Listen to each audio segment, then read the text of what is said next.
أعوذ بالله من الشيطان الرجيم. بسم الله الرحمن الرحيم، والصلاة والسلام على رسول الله سيدنا محمد وعلى آله وأصحابه والتابعين لهم بإحسان إلى يوم الدين. سبحانك اللهم لا علم لنا إلا ما علمتنا إنك أنت العليم الحكيم. اللهم يا معلم إبراهيم علمنا، ويا مفهم سليمان فهمنا، ويا مؤتي داود الحكمة آتينا الحكمة وفصل الخطاب. اللهم ربنا اشرح لنا صدورنا ويسر لنا أمورنا واحلل العقد من ألسنتنا يفقه قولنا. وبعد، إخوة الإيمان، السلام عليكم ورحمة الله وبركاته. بالما وامي ألتن كبركة كولي مندو كنيما جمالا نيما بالا ناجتي تامبلو silamaya nema baye ala bulu, ala kanga silame nyumongi, ala kanga limaniya wujidi. Mba nyini ala fa ka nema ni kishi jidi ka kiraba ka noy Muhammadi sallallahu alaihi wasallam ale min kirama sababu nyumanyi ana ka sahaba una ka subukew ani mami baraka nu ka tasirai fo ga sal kiyama duma. Mba nyini ala fa ya rabbi ala kan fara ala kira ka jama ka jena ani lahara, amma yi jena ya ala kan fara yi bagaw ka lahara, bal ala kan fara sigi ɲɔgɔn ka, ala kan do aka suru nanna, ala ko ka ka ala ya bonya kama.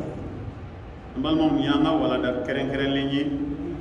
min bɛ k'an fɛ Segu Ramadan misiri la,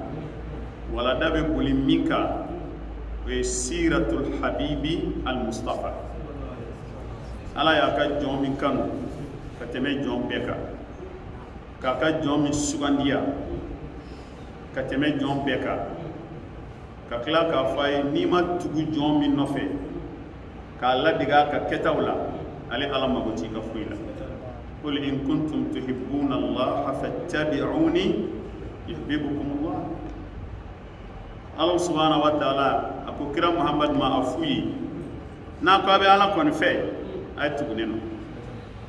n'a tugura ne nɔ ala b'aw kanu. Nka ne k'i bɛ ala fɛ tɛ tugu ala kira nɔ i ka ko in ma dafa fɔlɔ dɛ. N'ala n balimaw, ni walada in a sigi kun ye fɛn damadɔ ye, linazdada mahabbatan bin nabi, an ka jidi ala kira kanu. Ya Rabbi, ala ni ko ma kira kanu i ka to ya o de ka fisa sawo ne bɛ taa alijinɛ jumɛn na bilen? A m'o fɔ sahaba cɛ ye wa ko almaru ma'a man ahabba. E duma ale kan, e bɛ taa mun kɛ lahara? N taara lahara kɔni place t'i bolo ye, ka d'a kan i m'ale kan. Ale de kanu kan ka bila kanu fɛn bɛɛ sanfɛ, a kanu kan ka bila kanu fɛn bɛɛ lajɛlen sanfɛ. N'ala ni walada in kɔrɔ ye a laɲini yɛrɛ yɛrɛ ye min ye, linazdada hubban bin nabi sallallahu alaihi wasallam, an ka jidi ala kira kanu na, ala k'o kɛ. Walada in laɲini filanan ye min ye, linazdada ta'assiyan bihi, ta'assiyan bin nabi wa iqtida'an bihi fi kulli af'al. An ka jidi ala kira ladegeli la, a n'a tuguɲɔgɔnya ka tugu a la k'a ladege a ka kɛta bɛɛ la. Laqad kana lakum fi rasulillah uswatun hasana liman kana yarju allaha wal yawmal akhir. A sabanan ye min ye ustaz, linazdada ma'rifatan bi hada nabi, an ka jidi dɔnniya la ala kira yɛrɛ la. N'i ye pili bɛ mɔgɔ dɔn k'a jogo ɲumanw dɔn, pili b'a kanu. N'i ye maa o maa dɔn ni ɲumanya ye, i y'a dɔn k'a ɲini k'a dɔn k'a ka ɲumanyaw dɔn, i b'a kanu, i b'a kanu. N'ala walada ninnu a laɲini ye nin de ye. darsu sirana yoromina ode ko irhasat qabla an-nubuwah Allah subhanahu wa ta'ala aye boye do ke munum bise ga ke tamashe ka jira ka foko ala kira nali sunya ka ke tamashe ka jira ka foko ala kira nali sunya amana se wala da doma wala da ko eskiu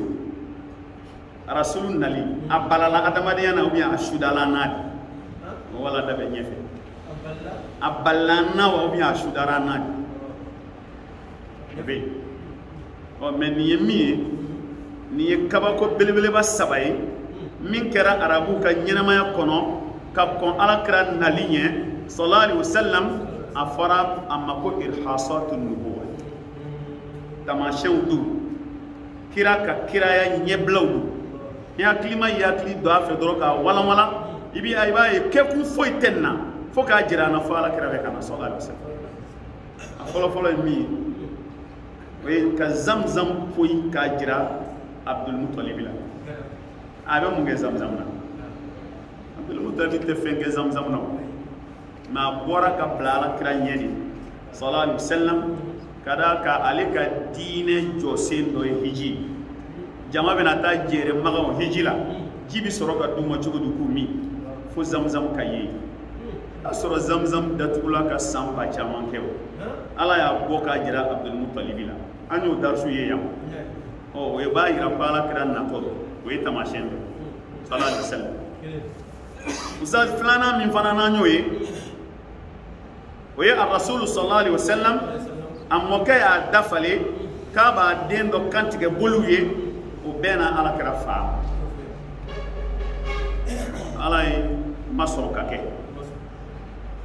fay kuma bora ni nyame keme o hikma mi yero nyame keme kola o kira yere nale sallallahu alaihi wasallam ni may ma fa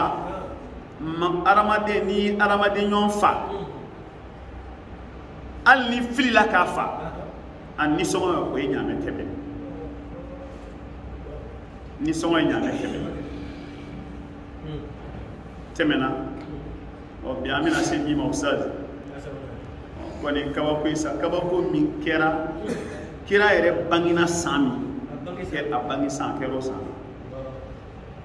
woni yo kawo ko infana laje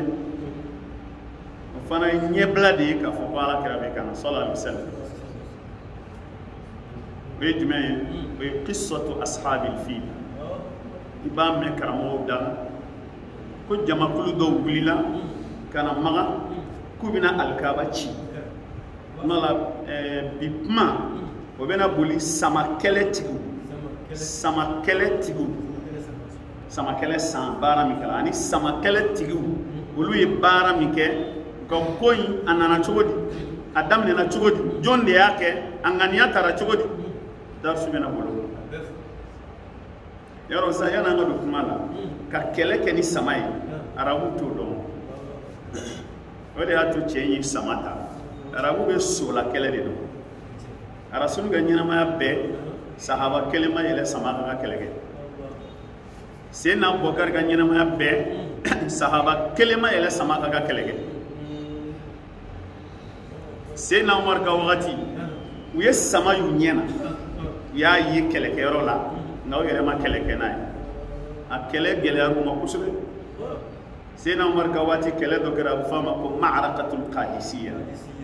ma'rakatul qadisiyya silameu ni perseu de kelenge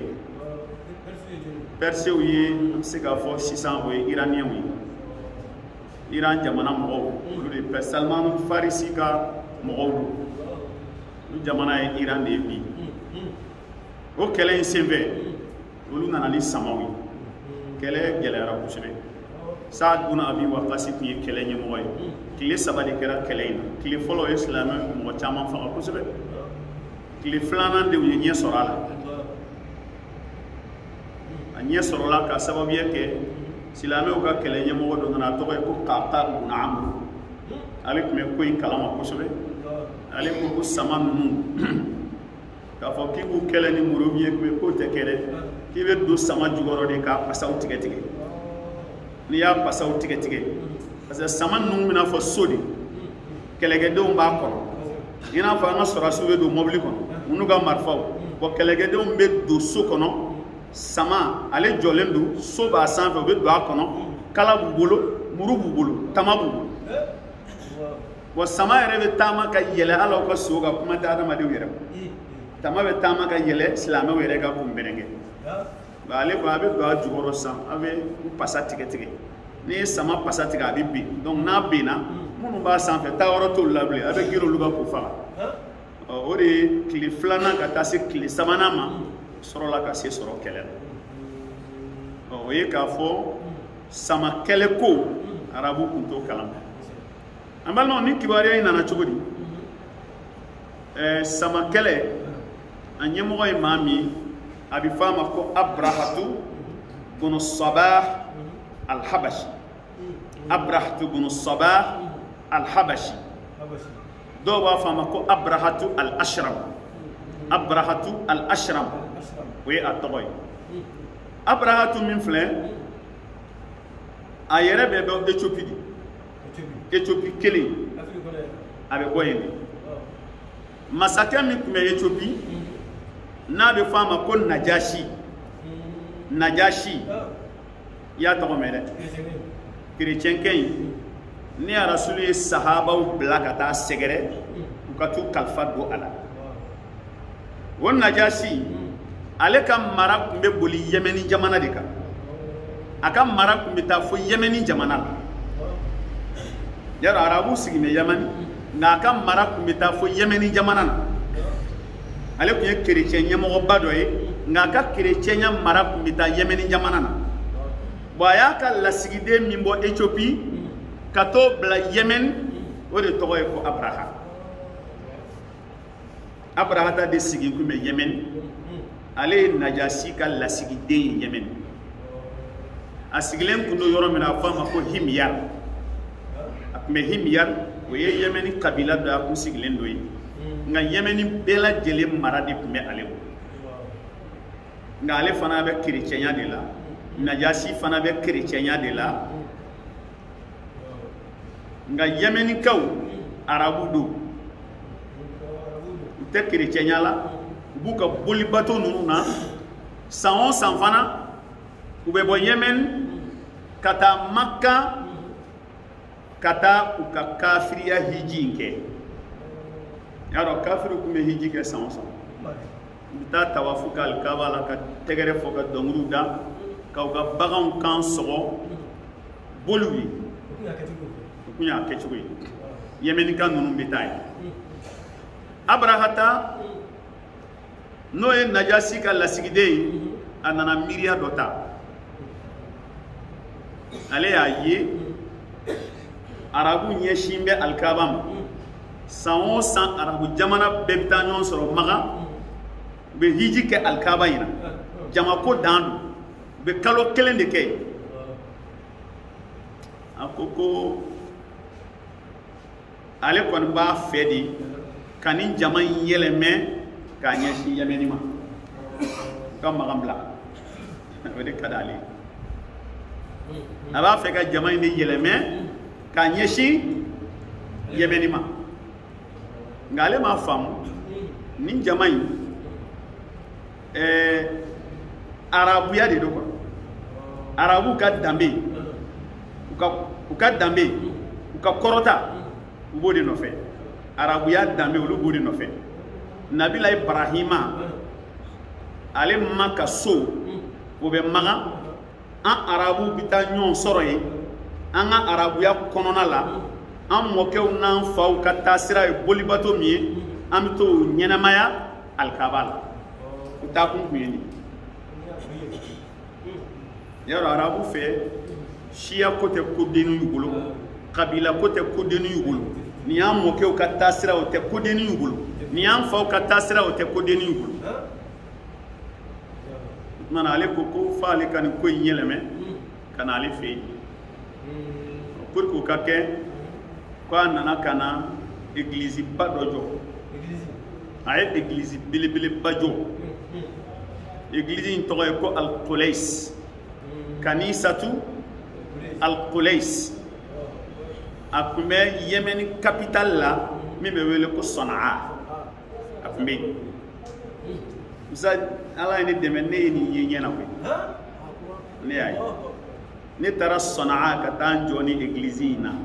a chile lu menya supasmai albi abi mo songa boy be dugu chamanyela doni am tara semine dolo tara naye ka tanjo ko abrahata ka église flemi ayre chile ndo nga supasman bi donc voilà église to da la ko Qulais aya glan ka nye ka masjid ka chibla najashima kwa église joye ka nyogona madili ka jo masake folo ko ngalla ini mimbala kabina arabu ka hiji yele me kana église donc ale fen joni ni hakilani anu yele mana kana église la tout donner chrétien ala sa tout medine do la u faw nu mo ke u tan kaw ta fe ko blaw uzani kuma mene kuma yere mene arabu fe u klo la ka fo ko ale église do de jo abina olu bali alkaba ma ku segi kana o ma jawi yu to parce que yu flo jo ma ya olu la ni olu ka tabolo de ni olu ka mo ke o ka tabolo de e se ka fen do jo ki be on bo alkaba la kana wala chugo utmana o kele sas kabila do be ko banu kinanata o che do e kibariya imme adimina kusube mala kibariya fla de be fokoina do ko kwa nana sira kitabu do wa fokana ay tasuma mene ka bla église la denga tasuma mene ka bla église la kajin do ko ay ko fadakhalaha laylan falattaha qiblataha bil azra ko ay kay bana kota di ta kana mu église ko ko la ka noroko adi ka jira an banga batu ke oro mo ne ni tise ka ke kili ka noroko ni bana kota kay ko walamma alima abrahtu bidhalika sara ghayru ko kuma mina abrahata ni me aya don taraka ta kiwariya fay adimina aw ko ay ni ngal ke ko man sona hada joni nga bara de ni joni ni bara nke e ka nga soñuma jo ibina bana ko da mol wal ma ka nga soñuma jo ibino jin e joni de ni barake ya jabi sona hada rajul min al-arab min ahli hada al-bayt alladhi tahujju ilayhi al-arab bi makkah ko mam yin barake ko arabu ko wa arabu min fanado arabu munum beto gata hiji al-kaaba la makka olu diga baray arabu do ni barake mais arabu min fanado munum beto gata hiji al-kaaba la makka nu te ikadine la de olu diga baray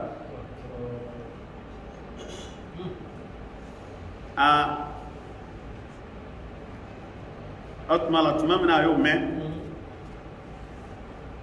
فغضب عند ذلك أبرهة وحلف لا يسيرن إلى البيت حتى يهدمه عليكم دمنا سا ندمي يا بلكما من فوريلا ويفوبالي أي فوبالي أقول عليك كلنا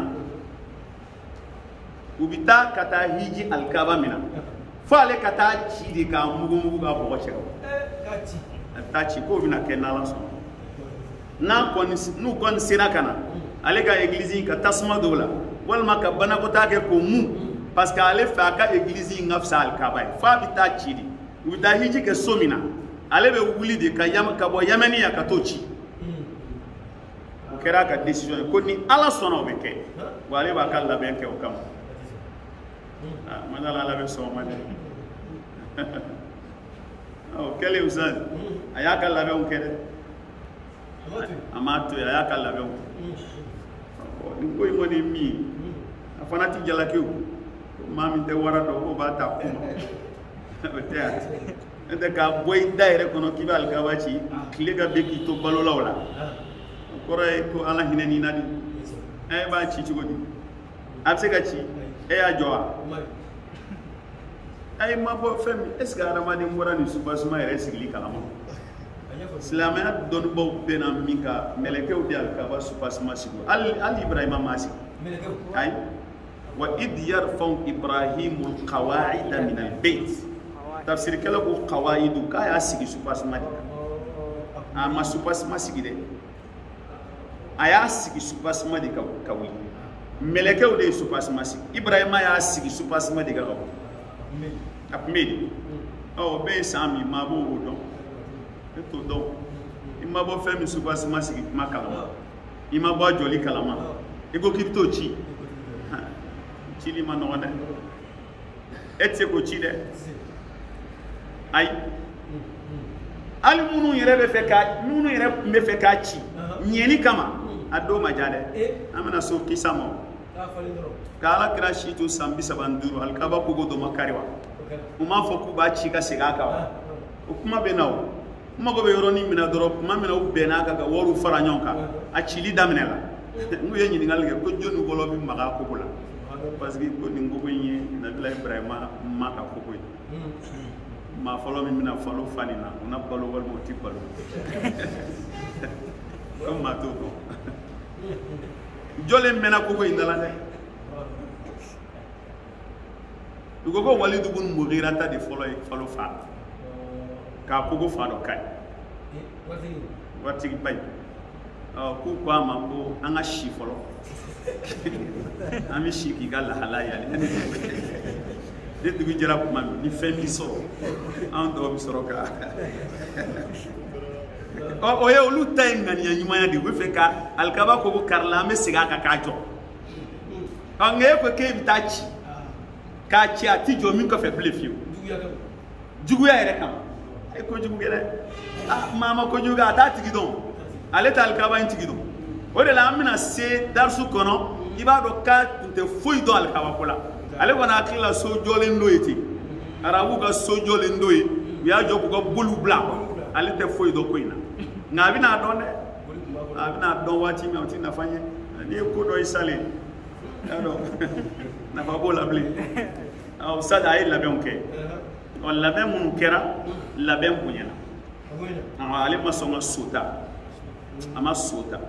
so do era nyana o kai ay samaw de faranyo yaay alam tara kayfa fa'ala rabbuka bi ashabil fil kukira muhammad yali ima kibariya mew imma minge sama kele mo don mo ko filu minana fil ashabul fil filu o sama kele todi ko o ni toy minana ko be koryali ke ay sama belebele ba kele de sugandi folo o sama benye moy ko sama to ko ko mahmud sama belebele ba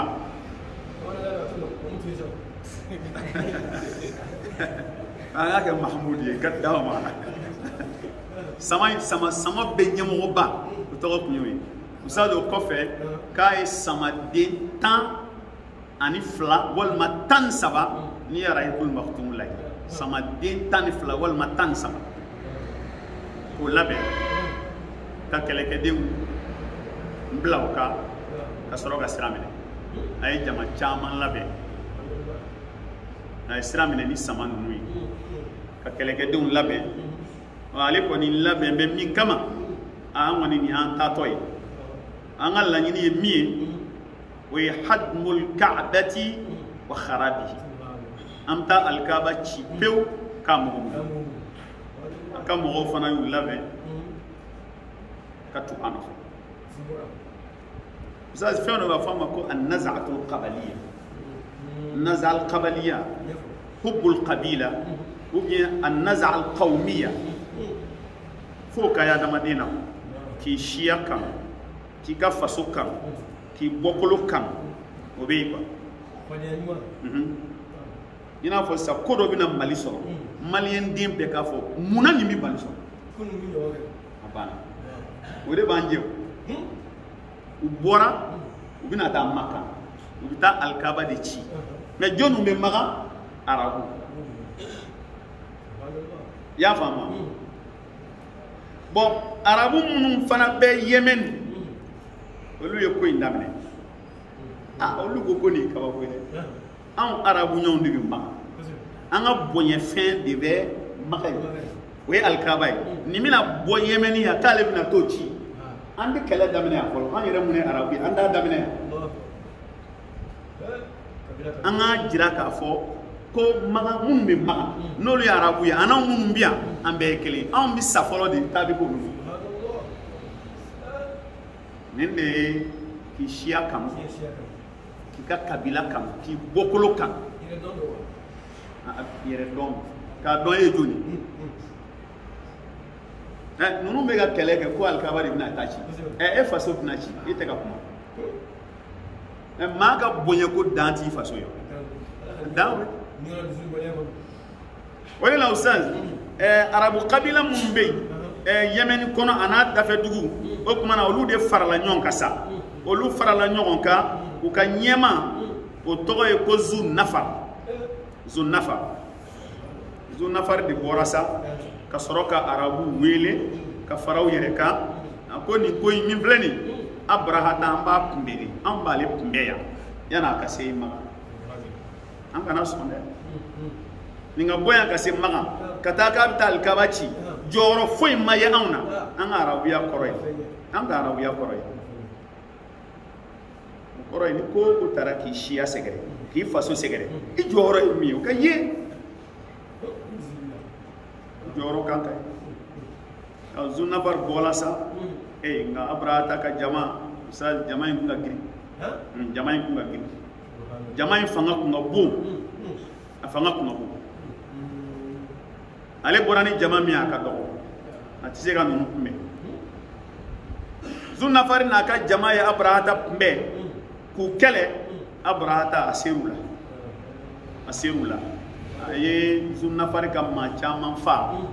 ka klaka ka mogo ya maria ku ka zunna fari ku ka asiri kan nai ya asiri ngana nai no sa kele la feleti bane ayre a don ni be son ka le fa akona ka kuma akwa ma ko ayyuhal malik akwa masake la taqtulni ma ni fe kana ne fa ni voli te siraide ni kele fele kana ne fa fa innahu asa an yakuna baqa'i ma'aka khayran laka min qatli wa dola ikane to iga kele jama chefe an ata nyombe fo ka tanzi maga o here ga bi ga ne fali de adola ne seki na fani hakilla doyo ngala ne to yi no fe nga jama to ko ni ulu labla nga ne kuma yin siri abse ga mine na kana ne fa mo nyini fe kana fa mfali tu ne fa baliya kafsa o here ka boy ga ne fali bon aramaden fana mana ke ma jugu nga karsa e ma jugu nyuma ya yoro shita o yenga lo ayo ti ka aramaden ke ma jugu nyuma fuita ka nyina mal ay te chen yu sa na fara ko mai ma jugu an na fara ko mai ma jugu a jugu de ka cha nyuma ina nyuma no ba na fara ma mi fana ma nyuma jogo nyuma de ka cha jugu mai nan na gara jugu mangele walo fiye do bala ma fiye ndambe o ma jugu fana amana ke jugu nyuma do wala ko wa kana abrahatu rajulan haliman ka abrahata ni decision ayo konta we tien ko me munyu kumbala ma munyu ne dot mana zunna fari kelen kan fo am munyu na koro kwa ka mo ma ayni tuy ma shikana ni fa nga aya to garana ana bitani nga kana fa ne nje na fa li ko nya faranta fa be yaro ne munyu de utmana ay zunna far tuy Ustaz abe jama cɛla a n'a ka jama ye sira minɛ tugun nin ye arabu kabila fɔlɔ ye minnu bɔra u bɛna alikaaba défend ka arabuya défend k'u balima arabu ka jɔw jɔyɔrɔ la k'a jira k'a fɔ aw bɛ magan an fana bɛ yɛmɛni nka an bɛɛ ye arabu ye an bɛɛ fa kelen ba kelen nka u fanga ma se u ma se Zunafari kuma na Abrahata ye sira minɛ a nana ka na se arabu kabila wɛrɛ ma a bɛ fɔ min ma ko Khas'am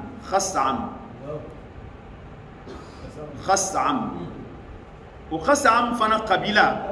o ɲɛmɔgɔba o tɔgɔ ye ko Nufayl bin Habib al-Khas'ami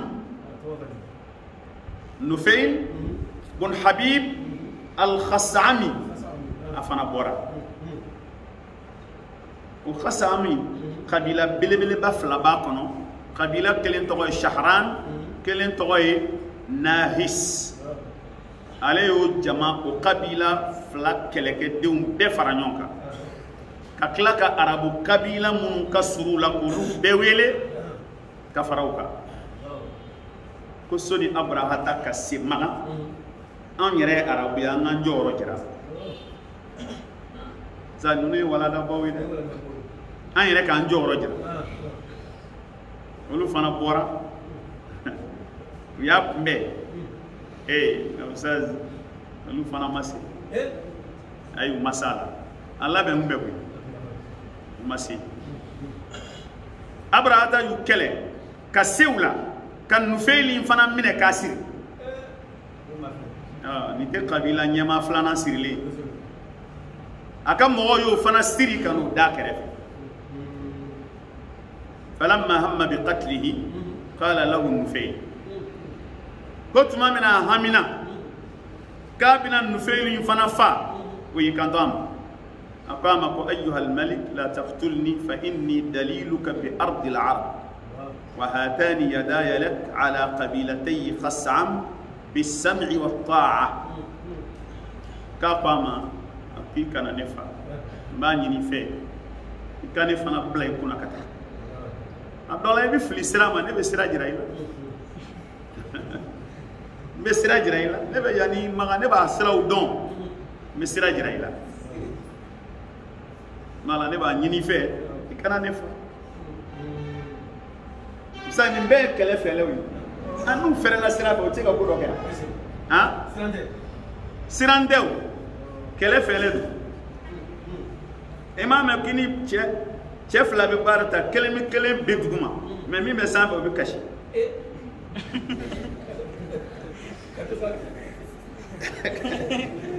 asa ye m'o ye ha i ni maa bɛ kɛlɛ i b'a bɛ duguma nka sanfɛ maa bɛ kasi dɛ ka tila k'u mɔ wele k'u ka n'u bɔ ɲɔgɔn o ye kɛlɛ fɛlɛw de ye a y'a to duguma ka ko dɔ de kɛ mala kɛlɛ fɛlɛ ti ban dɛ a ko a ma kana ne fa ne bila i kun siran tɛ dɛ a bɛ se ka occasion sɔrɔ ka ko dɔ kɛ o occasion bɛna sɔrɔ ko in ɲɛfɛ i bɛna ye munna u k'u ka to a kun u n'u ka fɛɛrɛ bɛ ɲɔgɔn kan ninnu kelen kelen si ma siran a y'o fana a ko ma a ye nin to yen nka ale ta kɛra min ye a ko a ye nin to yen a fana ka tugu a nɔfɛ ale fana tor'u nɔfɛ u ye sira minɛ kan Ustaz u nana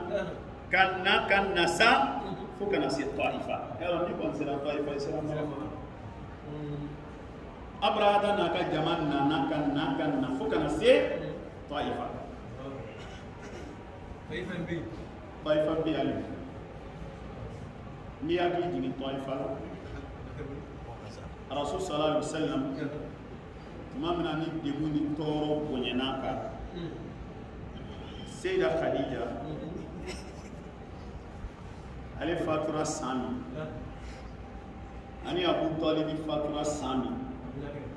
a bina kɛ ni Alakira ye san wele ko amul huzni ko hujumu san dusukasi san a bɔra ka taa Taifa Rasul bɔra ka taa Taifa a bɛ taa ɲini Taifa kaw fɛ k'a dɛmɛ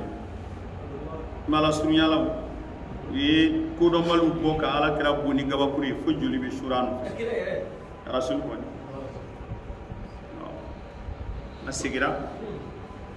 jibril jingina wala ko ka foye taifa meleke meni kulude wala ko kulu meleke ba ka blala kona e ordre du kulu meleke ma ka ba fo kulu ka faranyonga ka taifa halaki kore ka faranyonga ka duguna mo bishiku fa ko ka soro ko labla وما يعلم جنود ربك إلا رسولك صلى الله عليه وسلم قال قال يا فرا قال بافه دينغا بوتو يفكا نونونا نونو من عليك دين درابو كروتا مساو كرا بيده ني دونا طائفه بي طائفه من تو فرايا اني بيداتي كلين افام بمصري yara rasulu yere fatule kana sa Abubakar ni Umar ka wati banima an Usman mangam nu mila kana sa Ali ka wati matmam Abdullah ibn Abbas ali magam bla piu kata sigi taifa ali ka nyina ma to be de kala taifa sa misri dojo taifa misri ngoye kon ti boya kata ga muni mai na ko madala ka bo Ramazan na ta fu muniman ili yala kono ka sengele abalola o misiri inde kono ka darsu di mo ma fo ka ta saka fatili misiri fle aka bibliothèque fle aka buru fle Abdullah ibn Abbas aka du bibliothèque misiri asaba norol no ma afatura u ya shudo aka du kono ntaranjo fa ka buru ntaranjo akaburula ka sela ka misiri kono ka do aka bibliothèque wala taifa bilama tine dugudiru dine pedela modola ni ali sira be ka fo e taifa go ala kira boni gaba ko do fo ala na barka do aka do fo blende la olu mo temena de munu mba kono 600 ma ni mo do de taifa fa be misiri afam be juma misiri takbir ko ala kira la ni mi ke ala oke o ser usabu nane se taifa sa nya fi mo kunu mo taifa ni bitate kelende taifa go ganyemo wara ku kumbe atoga ko Mas'ud bin Mu'attab ay bora ku kumbe anga sira karamo ba mena fama ko ibn Ishaq ko na masudi mi fo sa kuma mainda ay akoko ayyuhal malik wa masake inna nahnu abiduka sami'una laka muti'un laysa indana laka khilaf ako abrahata ma ako anga masake an koni mo ya mi lame de ko an mi labato antini kelere an mi lame an mi labato wa fonyo ya tani cheni koina walaysa baytuna hadha albayt alladhi turidu iwa fekata somi fanala nabe maga nahnu nab'as ma'aka man yadulluka alayhi ame ma blay nya kata so injira ika pon yangwande magande ene na amanja ya ambe mogodo dima kata jira ga cheme am zani jon megan ko arabu yaro amano wane of course ko jama bon manake chugoju jamfanci go fala ba jamfanci ba ibn Ishaq ko tuguni ibn Ishaq sira karamo badu ko fa ba'su ma'ahu abarighal يدلهم على الطريق إلى مكة كسر لك تشيدو دي ويلي طيفك وكا تشيدو أتوغيكو أبو رغال kwalo se ka blaw nye kata maga sira du korwa fu kata se alkabam Abu Ragal ko kale bese wa jemena e wa bake blalu nye bikata utara se yoro doma uba fo yoro ima ko al mughammas ko makanun ala sulusi farsakhin min makkah fi tariq at-taif mala sunyala taifani magan furancela ayoro ere manja magana taifani magan furancela yoro mbe ko mughammas serai sadala katili ala masami katili ko ala chain do tu nyefe doro ka nimine asara ile buragal de sarani yoroy kora abi ga minga o mandala janfan de nafigiyate ki faso janfan faso janfan nga sira karamo e kuma do fe usal an na temede ko wama aksara amsala abu ragal fi duwalina ko abu ragal nyona chama banga jamana wa faso janfan faso chila ka fara faso jugu ka faso janfan ku nyona chama bia so nu ka teme kuma ina wo de fo est-ce que abi be nyina ka teme ni mo asabele de bia fama akthara amwala abi ragal fi duwalina ko nga jamana nuna abu ragal nyona chama bia te faso fe mu te faso la ba fere ka wardu ani faso de besara ale na de won nga shi sheka sala ka fa fere ko ka fa jegala ban we abu ragal ala ya ni mine usal arabu ku ya fana sara ni muyi histoire bi min lakali fo ka ta wuli u ya sara ni mu janfanci bi sara ni mu tuma mina ni abrahata tara ya do amino kisa info ko ban abrahata tabane ala cɛ in fatule mugammasilai u y'a su do ye abrahata n'a ka jama u ye dingɛ sen ka cɛ in do ye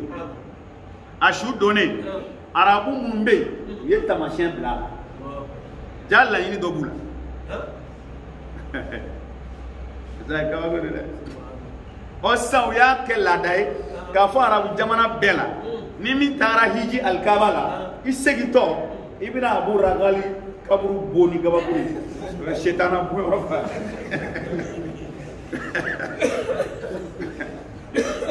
comme setana bon d'olu t'a la olu y'u ka setana kɛ Abu Ragali kumala ni maa ma kɔ nin hiji la e ka hiji minɛ ni sarti dɔ ye i ka taa Abu Ragali bon i bɛ taa kaburu bon k'a danga janfanci min ye arabu bɛɛ janfa sama den ka kɛ hɔrɔn ye dɔn i fasoden tɔw bɛ yɔrɔ min e joli arabu bɛɛ filɛ ka don cɛ kelen kɔntoro la parce que a bilala abrahata ɲɛ kana alikaba jira ala y'a ni minɛ faso janfana don a su donna yɔrɔ min ni maa o maa hijira hiji ɲuman ɲuman tɛ dɛ u ka kafiriya hiji a setana bɔyɔrɔ de tun ye Abu Ragali kaburu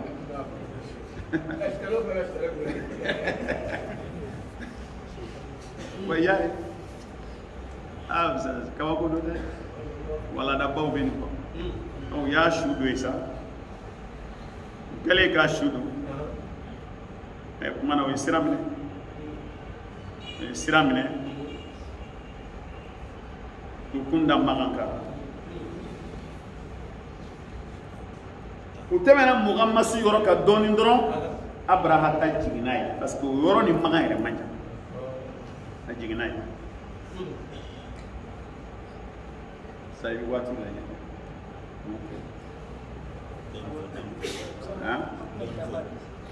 sera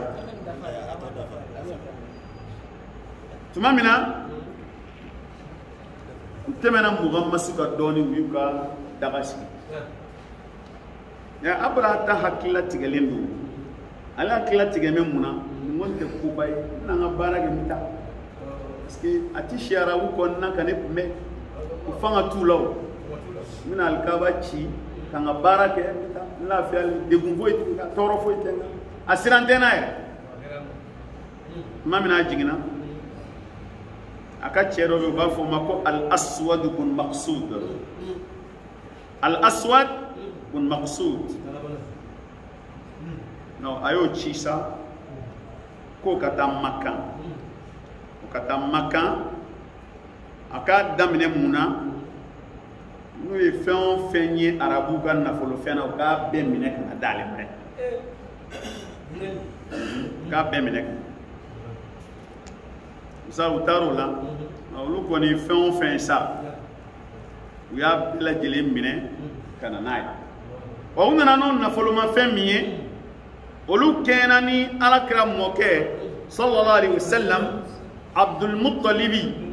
o kena no ka nyame genaye o ka nyame kemefla o yo boshi nyame gena la kana diabra kakla kana ni na folo dowi kanolu olu na kuna no dama mamina aklala kam mawerechi o to ga ko huna tatu al-himyari hunatatu al-himyari ayo chika tamaga akoma ne kontara kusal an sayyid ahli hadha al-balad wa sharifiha eta kunte kanani makana folide do magan ko ni dona ibu nyininga ko dugutigi joni dugu kalfame joni ma jonde aka nyemai nu yenyema jiraila qul lahu ibafai innal malika yaqulu lak inni lam ati li harbikum inma ji'tu li hadmi hadha al bayt fa in lam ta'taridu dunahu bi harbin fala hajata li bi dimaikum fa in huwa lam yurid harbi fa'tini bi akoy ba faye kone koni ne abrahata mana kele kamade ne mana kana arabu kele mana magangaw kele la ni kele noro le bena alkaba min achi na maddo de ni uche ay sira blanc ne na ukote aw ka lafia aka boni alkaba ci o koni dugutigi ya fi ko alkaba chili ale na do ne no che ina kana ne magoba kana na unata tu tarat mami balmaw ani abdul muttalib ye nyoy ayni kuma illa se abdul muttalib ma ibn hashim abdul muttalib ko ma ko wallahi ma nuridu harba wa ma lana bidhalika min taqa kan def ale kelali goni o tam wono ere ko wa ere ti salila ko nga ama koro de kon fam kuy ako ko hada baytullah alharam kon zo internet ay go ni ala tay wa baytu khalilihi ibrahim ala teri nabila ibrahima o maka soyeni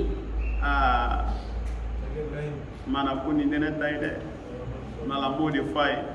fa in yukhalli baynahu wa baynahu fa wallahi ma indana daf'un anhu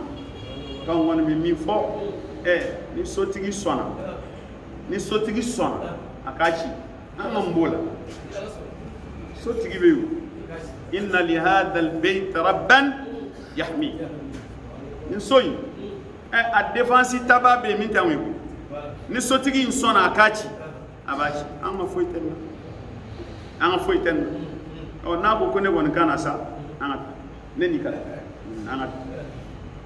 ne gon ne bi se gataw onga ka fo kan mina kele ko ma yi ci kana fa e kan da kele ko a kele li re fanga tan na so in fana ta unta yo atigi bi Sadat mala Abdul Muttalib siramine ani Abrahata ka cidi no ye huna totu al-Himyari bi siramine utara kata do Abrahata ka jama cela Abdul Muttalib folola ka ma folo mi o ye Zunnafari Zunnafa yemeni kay jaba don aterike kundo agerela a koko ali nana aka nyame ube masaka imbulo pati nyama ka faya ka adale ma Zunnafari ko ma ko ne ko yene fana sirile la fana sirile do o jemina kene ma wa jentina kene ma to donne o ka fo ko ne ka esuru nandu bi ko ni ndise ko ke ndise ko ke bi a ko ngam bembulu mi ga mani mami o ye masakere masuna mai o to ko Unais ba fo Unais yi o ave ini masake nyejira nala ni be mi foye ibo fo Zunnafari ye Unais wele apmana fe ko ka laje ka Abdul Muttalibi akani masake nyejira aka jira la fana aka mabogila Unais anana tuma mina nana abduna masakeka ako ayyuha al-malik hadha sayyid quraish bibabika yasta'zin alayk wa huwa sahibu 'ir makkah wa huwa yut'imu an-nas fi as-sahl wal-wuhush fi ru'us al-jibal ko maganyemo Abdul Muttalib abida fa magobi kabi fekado ko yali be jien dama Abrahat al-Habashiya ka go ko ga jien di Abdul Muttalib makaka ko Abdul Muttalib ko yemai ku chekai mado ala ku yekunye daka haiba bala ni ay tron iba ye ka fo ma bado ko ibe soin adona dora Abrahata nye daraka sona ka sama sigiyoro la fa miri la fenda mador kako ni yecho la ni ya sigi duguma kan zigi ngam masaya kalakaka ni mbome ma fe ni manga sigi ma ni duguma che ga sigo san ayecho go goje ni ya sigi ve ngam masaya kalakaka ne ga mo fana bi jonena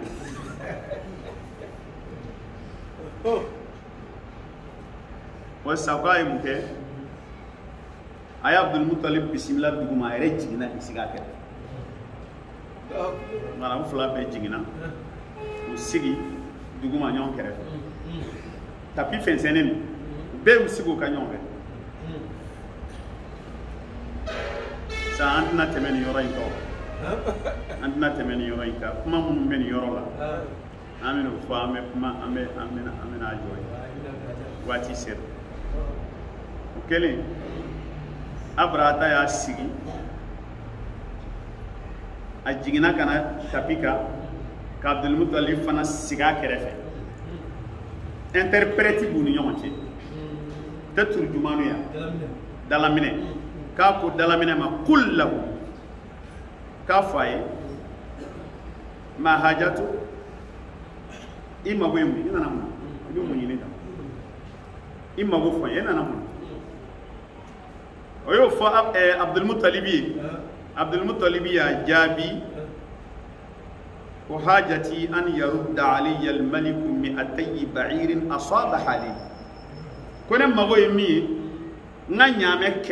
كمي فلا أكا مغوي أمني نانا ديلي أكا نانيامي نينا نودوني دلامني وكما سيجي كفو أبراهاتا أبراهاتا كو كيبا فاي كوا يلي كنين كبابويا a yele kerangolo ma bay ko me apmana doro a kerangolo manine kwa yele nyene bolo ma badi nya bonye nya korota yichugo fe ka ke hakli mai ka ke mabaye ka ke kudonai comme a kumana doron akera mani ne bolo ayaro ni bana kuma bayra akera mani mbana la ko ka sababu yake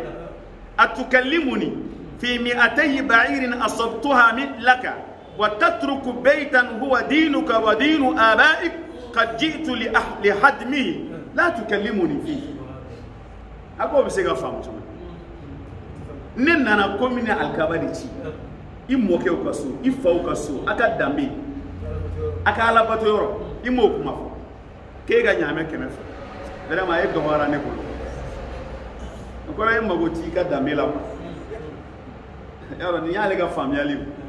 na Abdul Muttalib yana na ga famiyali ni yale ga famiyali parce que ni e façon e moke ni faw ka waso yoro di aw ka ala o de ben kono arabu be de bena ni segere e mo kuma ere fo ida e go ki ga nyame keme fla donc o e ma ke mo ba ne bolo bulu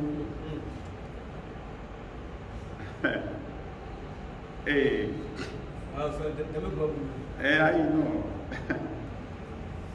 okele Abdul Muttalib aya jabi ako inni ana rabbul ibi akema min famwa nyame ndiri tay nyame nun neta ne we neta wa inna lil bayt rabban sayahmi akonga ewe ga somi we neta ke ntate mo ke tate mvata atigibi o tigibe akishi kwa ne mago be ga nyame ni mais so ina tigi de benyo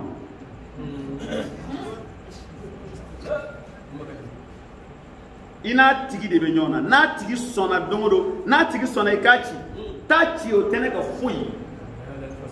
na ta lechi ngane ga nyame o kwani o dena mo ne ninde ne ga so yi atigi be ne zayaro ni vora klima ga nasira ni makoro ale ta tigi nunga nga tigi sa itni miro la ta sira kitabu do ga Abdul Muttalib ma ko e ka nyame bidima ki ba fati kambachi